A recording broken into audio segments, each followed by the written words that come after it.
오늘 본문은 예수님이 떠나기 전에 정말 꼭 하고 싶은 말의 마지막 온 힘을 다해 외치고 있는 모습입니다. 그 마음에는 안타까움도 있고 무엇보다 사람들의 눈이 열리기를 바라는 간절함이 담겨 있습니다. 지금까지 예수님은 단순히 말로만 가르쳐 주신 것이 아니라 삶으로 너희도 나처럼 이렇게 살 것을 보여주셨습니다. 수많은 기적을 통해서 하나님의 능력이 드러났고 상처 입은 사람들을 치유해 주셨으며 그 죽음의 권세마저 흔들어 놓으신 분이 바로 예수님이십니다. 그럼에도 불구하고 사람들은 그 믿음의 결단을 잘 하지 못합니다. 믿음의 결단을 하지 못하는 이유는 예수님을 그리스도 하나님의 아들로 보지 못하기 때문입니다. 그래서 이사야 선지자는 오늘 12장 40절에서 예언을 했습니다. 그들의 눈을 멀게 하시고 그들의 마음을 완고하게 하셨으니 이는 그들로 하여금 눈으로 보고 마음으로 깨닫고 돌이켜 내게 고침을 받지 못하게 하려 함이니라 하였습니다.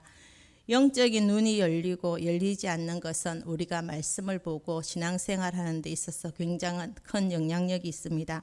예수님을 보아도 영적으로 눈이 열리지 않는 사람, 그 사람의 눈에는 예수님을 인정하고 또 예수님이 하나님의 아들이라고 인정하는 그 사람들을 반드시 죽여야 하는 사람으로 보이게 됩니다. 서대반 집사님이 그러했습니다. 서대반 집사님이 예수님이 하나님의 아들이라고 전한 그 복음을 듣고 돌에 맞아 죽는 사건이 있었습니다.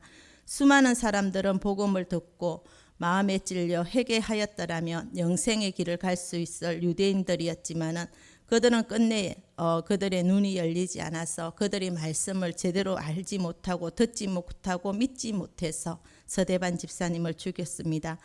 이렇게 우리의 영의 눈이 열리지 않는 사람의 눈에는 서대반 집사님과 예수님을 반드시 죽여야 하는 사람으로 보이게 되었던 것입니다. 당시 유대사의 최고 지도자들이 그 사람들 중에서도 예수님을 믿는 사람들이 참 많았다는 것입니다. 12장 42절 말씀입니다. 그러나 관리 중에도 그를 믿는 자가 많되 바리새인들 때문에 드러나게 말하지 못하니 이는 출교를 당할까 두려워함이라. 마음으로는 믿는 사람들이 참으로 많았지만 문제는 드러내고 믿지는 못했다는 것입니다. 예수님을 믿고 또 저분이 하나님의 아들이 맞아 그렇지만은 이런 말을 하지 못했습니다. 그 이유는 있습니다. 그것으로 인해서 회당에서 출교를 당할까 두려워서 말을 못했다는 것입니다. 회당에서 쫓겨나게 되는 그 일, 그 정도는 되고 싶지 않다는 것이죠.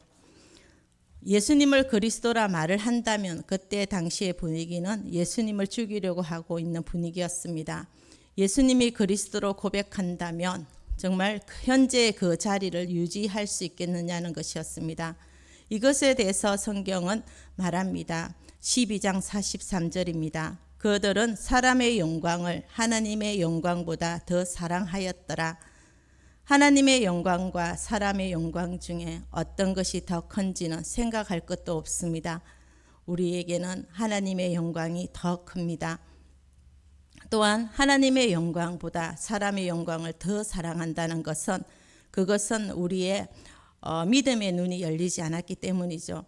하나님의 영광을 보는 눈이 열리지 않으니까 사람의 영광이 더 커 보일 수밖에 없는 것입니다. 그러기에 예수님을 믿지만은 참으로 손해보기 싫은 것이죠. 예수님을 믿지만은 참으로 조용하게 믿고 싶은 것입니다. 그렇지만 안 믿는 것은 아니다는 것입니다. 그리고 스스로에게는 위로합니다. 이런 생각으로 예수님을 따라가는 사람을 향해서 예수님은 가감하게 말씀하십니다.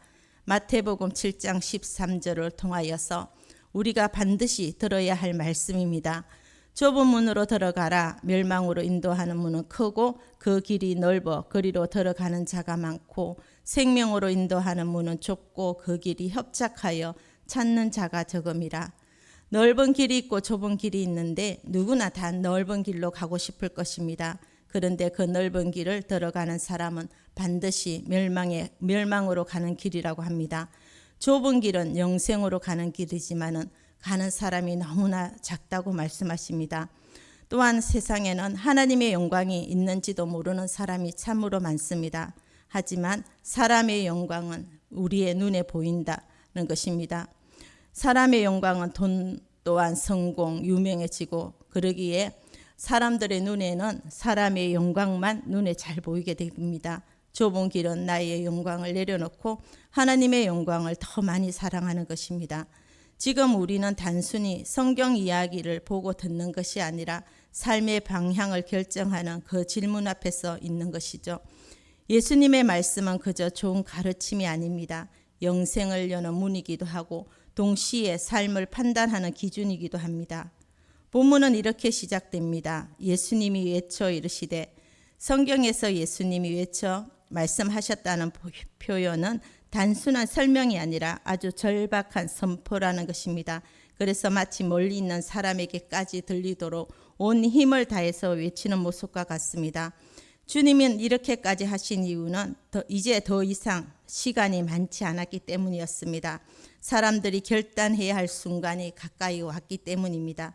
그래서 예수님은 말씀합니다. 나를 믿는 자는 나를 믿는 것이 아니요 나를 보내신 이를 믿는 것이며 나를 보는 자는 나를 보내신 이를 보는 것이니라. 예수님은 나를 통해서 하나님을 보라고 말씀하고 계십니다. 예수님을 믿는다는 것은 한 위대한 스승을 따르는 것이 아니라 하나님을 향하는 믿음의 결단을 하는 것입니다. 요한복음 전체가 바로 이 사실을 보여주기 위해서 기록한 것이죠. 표적은 그저 놀라움을 주기 위한 사건이 아니라 이분이 누군가인가를 드러내는 표적이었던 것입니다. 그런데 사람들은 표적을 보면서도 그 의미를 받아들이지 못합니다. 마치 병원에 가서 의사를 만나고 검사까지 했지만 진단 결과와 치료는 외면하는 모습과 같습니다. 병원에 다녀온 사실보다 치료를 받아들이는 것이 중요한데 겉으로 경험만 하고 돌아서는 것과 똑같습니다. 우리의 신앙도 이와 비슷할 수 있습니다. 예수님을 믿는다고 말하지만은 실제로의 삶의 중심을 하나님께 두지 않는 채 종교적인 습관만 유지하는 경우가 상당수가 많기 때문입니다. 예수님의 외침은 나를 믿는 것은 곧 하나님을 믿는 것이다. 또 가정에서도 마찬가지죠. 부모에게, 배우자에게, 나의 자녀에게 먼저 사과하면 좋다는 것은 알지만 자존심 때문에 침묵할 때가 있습니다. 그때 우리는 하나님을 믿는 선택보다 내 감정을 더 믿고 있는 것입니다. 그 순간 우리는 하나님보다 사람의 시선을 더 붙들고 있는 셈입니다. 예수님께서 말씀을 이어가셨습니다. 나는 빛으로 세상에 왔나니 무릇 나를 믿는 자로 어둠에 거하지 않게 하려 함이로다. 어두운 세상에 빛으로 오신 분이십니다. 어둠은 하나님을 떠난 인류의 영적 무지요. 또한 죄요, 절망과 사망의 상태입니다. 인간이 스스로 걷어낼 수 없는 이 어둠은 오직 외부에서 임하는 참 빛이신 예수님을 받아들일 때 우리 안에 있는 어둠이 물러갑니다. 내 인생이 여전히 답답하고 깜깜하게 느껴진다면 내가 이 빛을 받아들였는지 또 이 빛을 따라가고 있는지 말씀으로 우리 자신들을 돌아보아야 할 것입니다.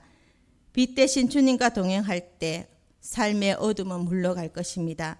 주님이 보이신 그 삶에 내 삶을 포개어질수록 삶은 환해질 것입니다. 예수님은 사람들을 정죄하기 위해 오신 것이 아니라 어둠 속에 머물러 있는 인생을 빛의 자리로 끌어내기 위해 오신 것입니다. 그래서 예수님은 나는 빛이다 라고 말씀하십니다. 빛은 길을 보여줍니다. 그리고 빛은 숨겨진 것을 드러내고 또한 이 빛은 멈춰있는 삶을 움직이게 합니다. 그런데 한 가지의 또한 중요한 사실은 빛이 비추어도 사람이 스스로 눈을 감으며 여전히 어둠 속에 머물 수 있다는 것입니다. 예수님은 또한 말씀하십니다. 자신의 말씀을 듣고도 지키지 않는 사람을 지금 당장 심판하려는 것이 아니라 구원하시려고 오셨다고 말씀하셨습니다. 하지만 동시에 그 말씀 자체가 마지막 날에 심판의 기준이 된다고 하신 것입니다.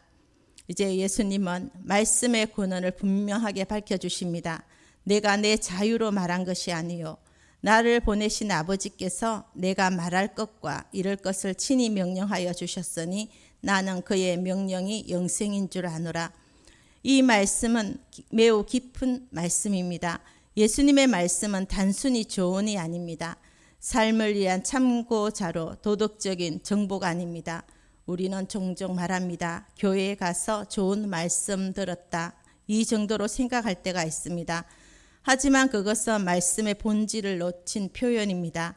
말씀은 하나님께서 직접 주신 생명을 살리는 명령입니다. 그래서 그 말씀을 받아들이는 사람에게는 이미 영생이 시작된 것입니다. 영생은 죽은 이후에만 시작되는 것이 아니라 지금 이 순간 삶의 방향이 하나님께로 바뀌는 것이 시작되는 것입니다.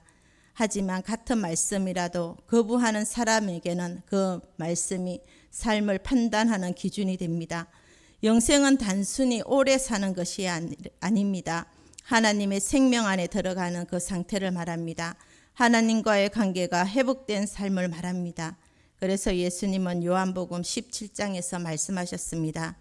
영생은 곧 유일하신 참 하나님과 그가 보내신 자 예수 그리스도를 아는 것입니다. 즉 영생은 시간의 문제가 아니라 관계의 문제인 것입니다. 그래서 영생은 지금 시작된다는 것이죠.